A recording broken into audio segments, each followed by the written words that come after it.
एक छोटी-सी कहानी है 2 दोस्तों की, जो प्रकृति के अनुरूप जैसे भगवान ने उनको उनकी प्रकृति दी है, उस हिसाब से रहते थे, लेकिन दोनों दोस्त बहुत पक्के थे। तो एक दोस्त था जो सतमार्ग पर चलता था, सतबुद्धि का प्रयोग करता था और ईश्वर की भक्ति करता था और एक दूसरा दोस्त था जो व्यभिचारी था, गलत काम करता था, दारू और जुए में अपना समय नष्ट करता था। अब दोनों दोस्त जो हैं, अपनी जो जैसा होता है, वो दूसरे को भी अपने समान देखना चाहता है। तो जो अच्छा लड़का था, वो उस बुरे लड़के को अपनी तरफ ढालना चाहता था, जबकि जो बुरा लड़का था, वो अच्छे लड़के को अपनी तरफ ढालना चाहता था। अब हुआ यूँ कि जो बुरा लड़का था, वो बुराइयाँ बता-बता के मतलब बुराइयों को अच्छाइयाँ बता-बता के उस अच्छे लड़के को कहता था कि, "भाई, ऐसे का ऐसा होगा तो तू दारू पिएगा तो क्या बिगड़ जाएगा? तू बीड़ी पिएगा तो तेरा क्या बिगड़ जाएगा?" इसी तरह से जो अच्छा लड़का था, वो भी उस लड़के से कहता था कि, "अगर तू सतमार्ग पे चलेगा, तू अच्छे कार्य करेगा तो तेरा भी क्या बिगड़ जाएगा?" लेकिन दोनों के अपने-अपने स्वभाव थे, दोनों अपने-अपने अनुरूप चल रहे थे। तो एक दिन जो है, जो अच्छा लड़का था, जो अच्छे काम करता था, अच्छे कर्म किया करता था, वो एक दिन चले जा रहा था अपने काम की ओर, अपनी मंजिल की ओर, तो उसको ठोकर लग जाती है और उसके सर में चोट लग जाती है।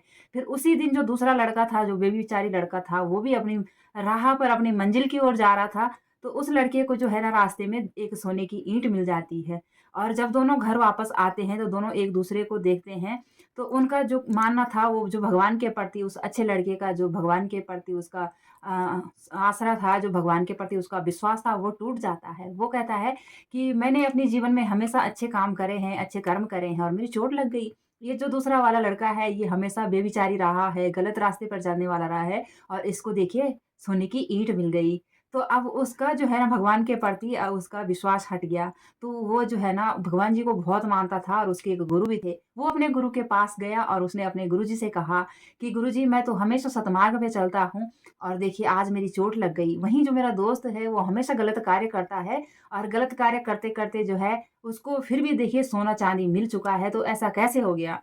तो उसने कहा ये ब कि गुरुदेव, भगवान नहीं होते हैं, ये सब कहने की बातें हैं।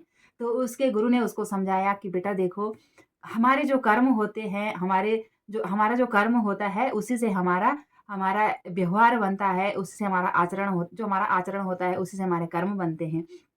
तो वो अपने गुरु की बातें ध्यान से सुन रहा था। गुरुजी ने उसे बताया कि तुम्हारे भाग्य में आज जो है ना तुम्हारी मौत लिखी हुई थी। आज तुम मरने वाले थे और तुम्हारे साथ बहुत बड़ी दुर्घटना होने वाली थी। लेकिन तुम्हारे अच्छे कर्मों ने तुम्हें थोड़ा-सा चोटिल करके तुम्हें बचा दिया। जबकि जो दूसरा लड़का था, उसके पूर्व जन्म के कर्मों के अनुसार उसे भगवान जी ने उसको ढेर सारा खजाना देना था, लेकिन उसके जो बुरे कर्म थे उससे उसे एक ही ईंट मिल पाई। तो जो हमारे कर्म होते हैं वो हमारा भाग्य बनाता है, ऐसे उसके गुरुजी ने कहा।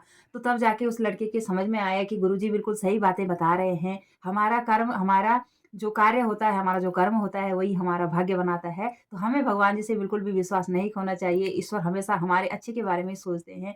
जो हम कर्म करते हैं उसी से हमारा भाग्य बनता है और हमें हमेशा ऐसे कर्म करने चाहिए कि हमारा भाग्य अच्छा ही बने। जो हमें भगवान ने दिया हुआ है वो हमें संपूर्ण मिले और वो तभी मिलेगा जब हम अपने कर्म अच्छे रखेंगे। आज अगर हम अच्छा करते हैं तो कल हमारे साथ अवश्य अच्छा होगा। इसी के साथ कहानी आप लोगों को बहुत पसंद आई होगी, सभी ने कहानी पूरी सुनी होगी। तो अगर आपने कहानी सुनी है तो कमेंट में ज़रूर बताइएगा कि आपको कहानी कैसे लगी। कल एक और नई कहानी के साथ मिलेंगे।